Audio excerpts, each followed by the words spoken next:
Hi, I'm Sarah. I'm the CEO of Dynamic Boards, and we advertise non-exec roles from right across the UK. Today, I'm joined by the board of City HR. We've got the chair, Louise, and the vice chair, Ali. They are looking for 3 or 4 new board members. So for those of you that might be interested in the role, this is a great chance to hear more about them and what they do.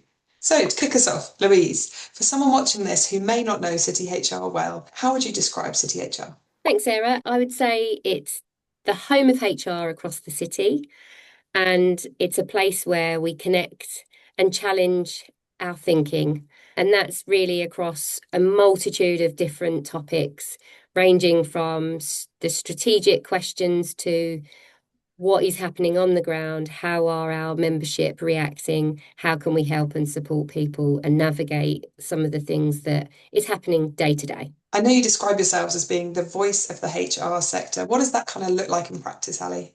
Because an HR practitioner on a day-to-day basis, Sarah, it's really difficult to find time to carve out individual space to respond, for example, to government consultations. So we make sure that we bring the whole membership together and allow us to have a voice both individually but as an association to answer those consultations and really bounce off of each other and share thoughts and ideas before we submit what we're thinking formally to whichever government institution, etc., is looking for insight and thought from the profession. So the FCA and the PRA are some of the key regulators that you work with. Louise, why is it important that HR leaders speak collectively on issues like the senior manager's certification regime or culture regulation? Challenges facing firms are rarely unique to one organisation.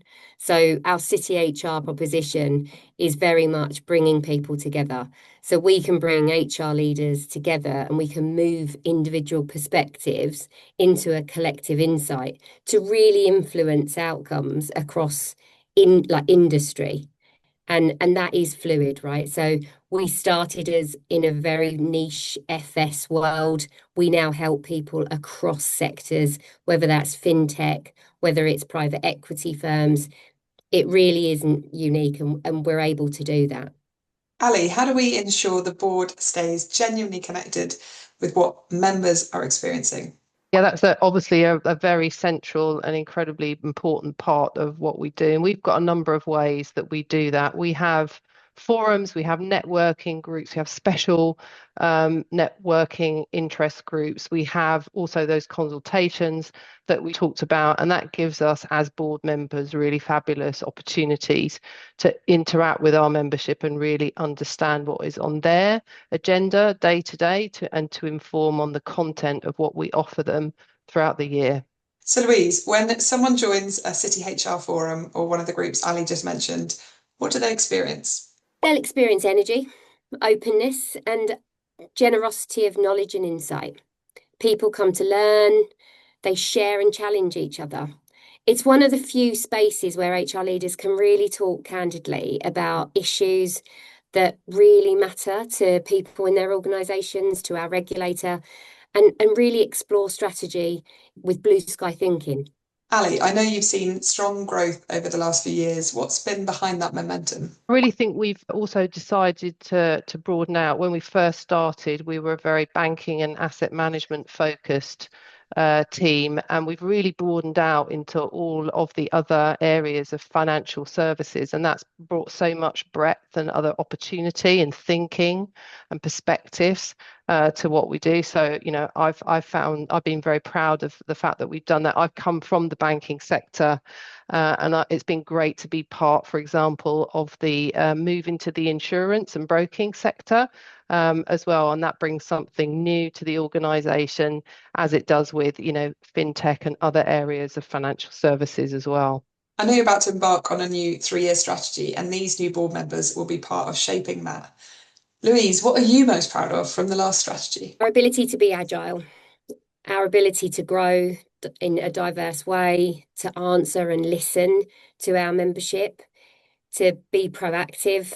The agility for me is something that really makes us stand out.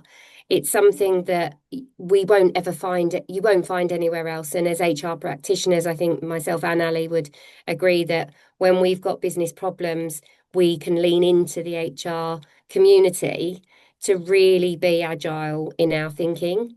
And I'm really proud about how we utilize that collective knowledge and really benefit our membership. And we've done that through diversification of our products and our proposition. It's really deepening all of our connections that we've got across the community. It's thinking way beyond just the people that we see at some of those events and thinking about people in the organisations and what they can really get from us. So I'm absolutely proud of all of the things that we've done, but really just leaning into how flexible we can be for our membership. Ali, I know this is a dual role, so you're going to be representing members, but also being a statutory director. What does that mean in practice? Absolutely. So it's a huge privilege, first of all, to act as a non-executive director on behalf of the membership, because we are really making sure that we put back into the profession and make sure that the members get as much as possible out of their experience. But we also gain from it hugely as well, because we have the learning, the networking, that obviously you get as a member, and the exposure to all the different topics and insights that we give to our membership. But governance is a really important part, clearly, of what we do, and very importantly also supporting the team, the core team of City HR, and making sure that they have that extra bandwidth by the input that we give as non-executive directors. Louise, I know City HR has a shadow board. Tell me a bit more about that. The shadow board is incredibly valuable, Sarah. It brings some fresh perspectives, diverse thinking. When we brought the shadow board to life, we really had front and centre in our mind the multi-generational workforce that we were experiencing at that moment in time, and continues to be an ongoing challenge across our membership. It keeps us really connected to the emerging voices in the profession and helps us stay forward thinking and relevant. That is brilliant. I mean, we speak about it a lot at Dynamic Boards, not least because I became a non-exec young. When I joined the board, I was the youngest on the board, and I actually did say to our chief executive at the time, I was like, I'm not really sure you're really thinking in the right space here. Are you sure about this? So Ali, what kind of perspectives or experiences would complement the current board? I think in a nutshell, what we're looking for is custodians of our profession from all sorts of different angles. You know, there are practitioners who are deeply within HR. They're people who have more of a governmental, more of a legal, sometimes more of a financial perspective. That all plays into the world of people, but they've got to be committed and collaborative and curious. I think that is what unifies all of us. You know, Louise and I and Mina, we speak a lot just outside of our regular board meetings. We enjoy interacting with each other. We enjoy sharing and innovating with each other. So, you know, it goes beyond the meetings. And, you know, also, quite frankly, you create true friendships as well through the board membership and interactions that you have. So what would you say if someone was applying to be a NED with you and they'd never done this before? They were going to be a first-time NED. It was my first NED role, and it's a fantastic place to start. You'll work alongside some of the most experienced leaders in the industry. You'll have access to people that within your corporate walls, you might not even want to send them a meeting invite. It levels the playing field, and it gives you an opportunity to have different conversations. It will challenge your thinking.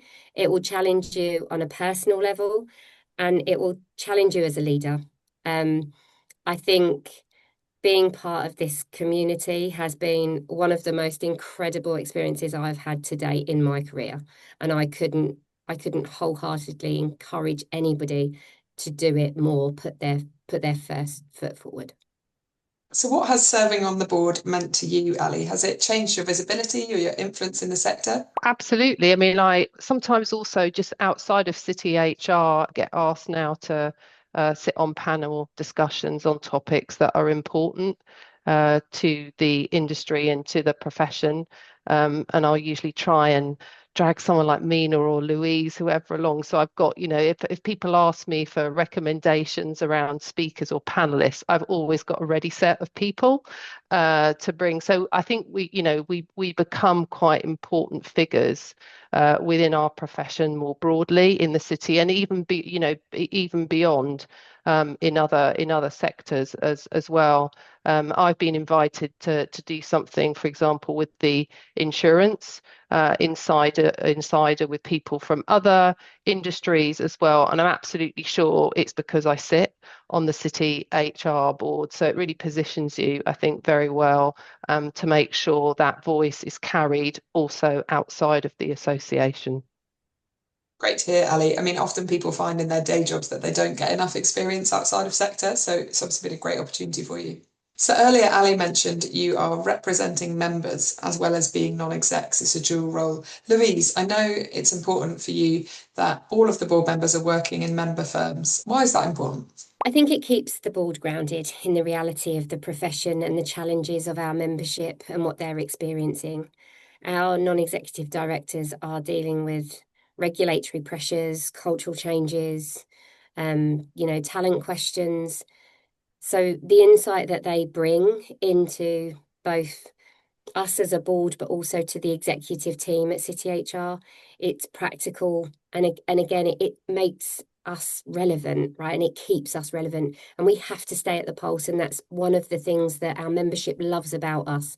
We are absolutely thinking about them at the heart of everything we do.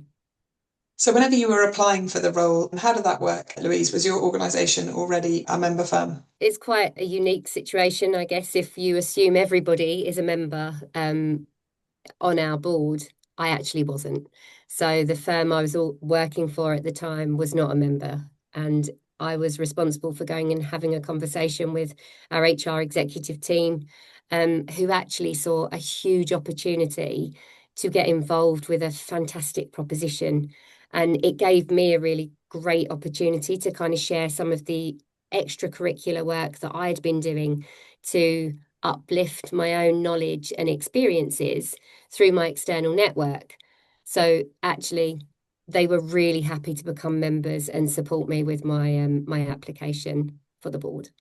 So Ali, why is now an exciting time to join City HR? Gosh, there is so much going on in the world right now, and people just has to be at the heart of that all, and how it interlinks with other things, geopolitical crises, AI, etc. I don't know about my other colleagues, but as a people profession, we feel very high in demand, not only by the exec team. I think we really, if you're able, you really do have a seat at the table these days, not only with the exec team, but also with the board. Certainly our board chair wants to talk a lot to me about things, other board members, investors, etc. as well. So there is a wealth of things that we have to discuss in the association. I think we're really central to leading companies these days. Finally, to both of you, if someone's sitting on the fence, if they aren't sure if they're quite ready to go for this, what would you say to them? I joined the board at the point in my career I was least ready. And being part of the City HR board is something that I will never regret saying yes to. And I've met lots of different people. I've had the privilege to see us through 50 years of serving lots of different people in this profession and the industry. I would say be brave, be curious, and just have a go and see what it's about, because there is so much going on. Ali said it before, the change is almost part of the day job now.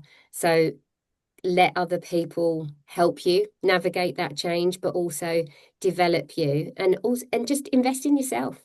Just take the chance and invest in yourself, because everything else around us is we get pulled, right? We get pulled in all different directions, but I would say no time is a good time. So just have a go.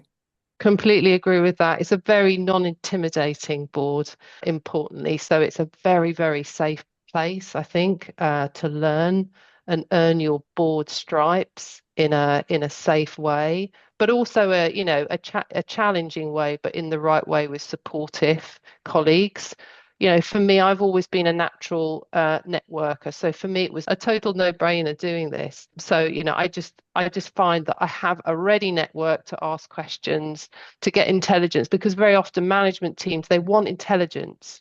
And if you're insular and not looking to the outside work, where do you find that intelligence from? And with City HR, it's always there. Thank you, Ali. That was a fantastic articulation, a very compelling answer for our candidates viewing this. So if you're interested in applying, there's a link below where you can see all the details about this role. And if you've got any questions, you can reach out to the City HR CEO, Mina, via the email in the details. Good luck with applications, and thank you, Ali and Louise, for your time and for bringing this role to life. Pleasure.